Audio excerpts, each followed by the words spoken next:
Kidlat News Updates.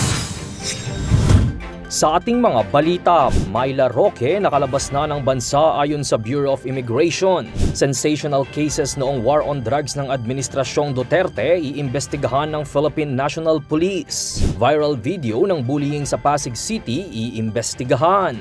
Mahigit 100 Pilipinong nakakulong pinalaya sa United Arab Emirates ayon kay President Ferdinand Marcos Jr.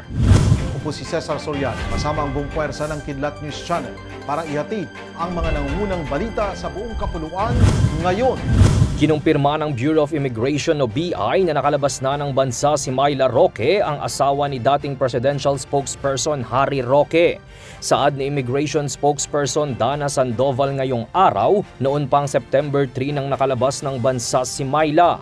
Inisyu naman ng lookout bulletin sa kanya noong September 16.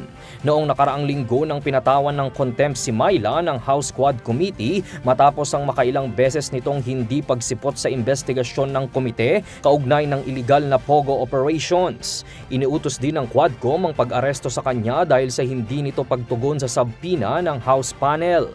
Giit ni Myla, sumusunod ito sa documentary requirements ng komite, ngunit ayon kay Laguna Representative Dan Fernandez, tanging prescription mula sa kanyang personal doctor lamang ang natanggap ng House Committee. Magsasagawa ng hiwalay na investigasyon ng Philippine National Police o PNP sa mga sensational cases ng mga nasawing local officials sa kasagsagan ng war on drugs ng Administrasyong Duterte.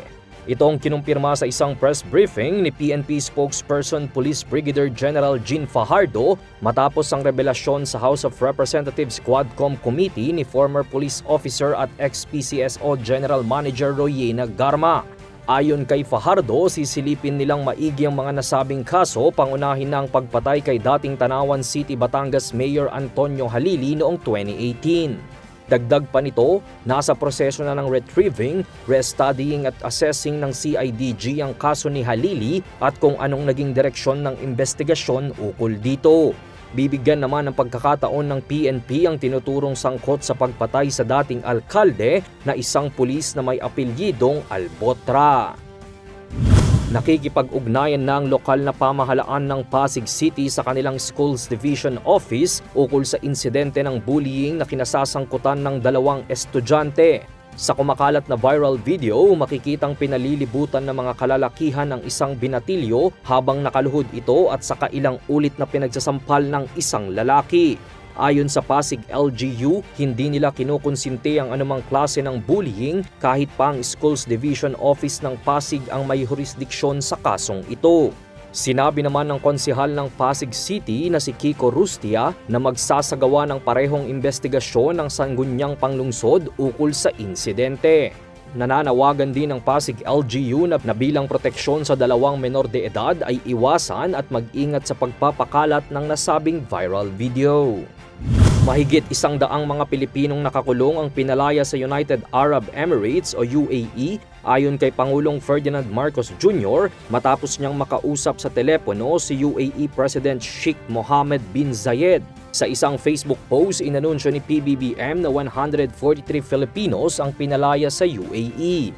Walang karagdagang detalyeng binigay ang Pangulo, ngunit ayon kay Foreign Affairs Undersecretary Eduardo De Vega, ang paglaya ay ginagawa tuwing Edil Adha sa June. Anya, karamihan sa mga pinalaya ay may mga minor offenses lamang. Dagdag ni De Vega, formal na silang nasabihan ukol dito ng UAE Embassy noong Agosto pa lamang. Sa kanyang post, nagpapasalamat din si PBBM sa UAE President sa mga ibinigay nitong assistance sa Pilipinas dahil sa mga epekto ng mga pinakahuling bagyo sa bansa. Para sa Kidlat News Updates, ito si Jai Reyes, nag-uulat. At inyo pong natunghayan ang mga headlines sa nakalipas na mga oras. Manatiling nakatutok para sa mga susunod na updates at breaking news. Ako po si Cesar Soriano, kasama nyo sa bawat pagputok ng balita.